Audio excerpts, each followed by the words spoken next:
like they said earlier, they said that the military service is not important, that education is more important.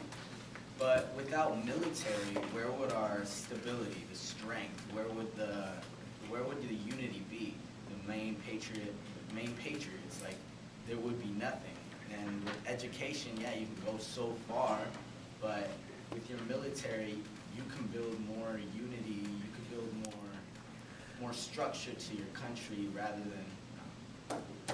That's 30 seconds. Oh, it's good? Yeah, just go. Whatever. Lost my train of thought. And we're not saying that education isn't important, because yes, they were saying, oh, you lose your connections, but like we were saying before, you have to be connected with your seniors, because they are the gateway to your future job.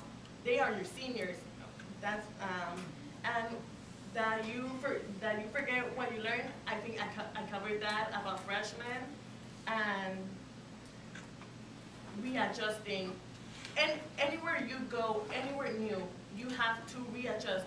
Be it a new country, a new city, a new school, the military. You always have to readjust.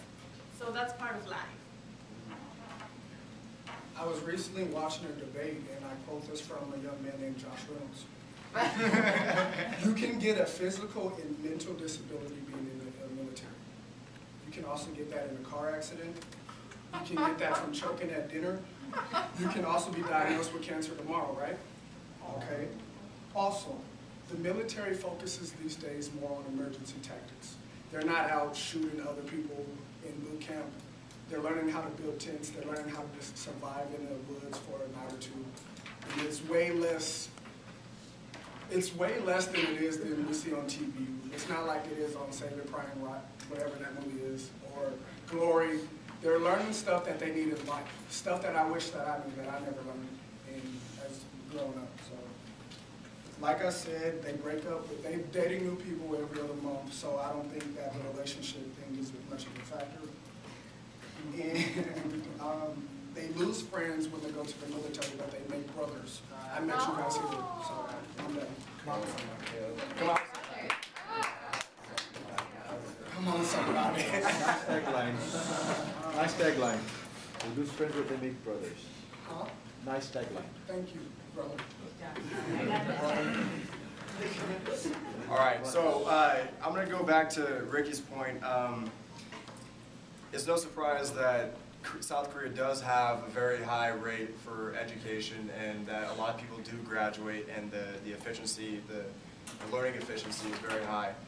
However, he didn't even mention about the high suicide rate. Now, this is before even people go into the military. I already know 4 of my suite mates are so stressed out about just joining the military that they're not even focusing on school. And you know, in addition to that, they're not even, like, one of my suite mates actually broke up with his girlfriend because of the military. I'm gonna go back to Sean. I agree with what you said. Every day is different, things happen, but this decision was chosen for them. They choose to get into a car. They choose to, you know, to do many things, but the military is something that they must do, and it's directly linked to getting an education and a degree, because without 2 years, you don't get a degree. Right. Yeah. And I'm going to go back to what Gabby said, first of all, she mentioned that freshmen don't learn anything. Well, it doesn't really matter what you do your freshman year, because you can do your military service any year you want. You can do it right before you graduate if you want to. Also, she said that jobs will preferably choose people who served in the military versus those who didn't. But there are people who can't serve in the military because they have some disability, they lived abroad, or they didn't graduate from middle school. They are exempted. So that puts them behind getting a job. They already have a disability. Now they have this social stigma that they were not in the military. So that it affects people who go and who don't go.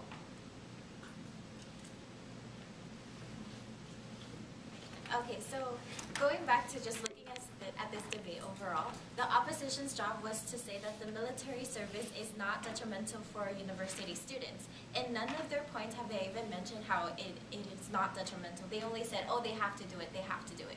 That's not giving us an actual argument. That's just stating the obvious. So my job was to attack Sean's point. First of all, his point, what he said was that you do things that you don't want to do. You cannot compare washing dishes, something that you're forced to do, to joining the military services. The magnitude between those two examples is completely different. So going on to what he says that you learn to work with other people, that's the culture. That has nothing to do with the military. That's the culture overall, because this culture has puts a lot of emphasis on groupthink. And also, I still don't see the correlation between the forced military services and higher education. I think, once again, that has to do with the culture. And going on with them mentioning, or with what Josh was,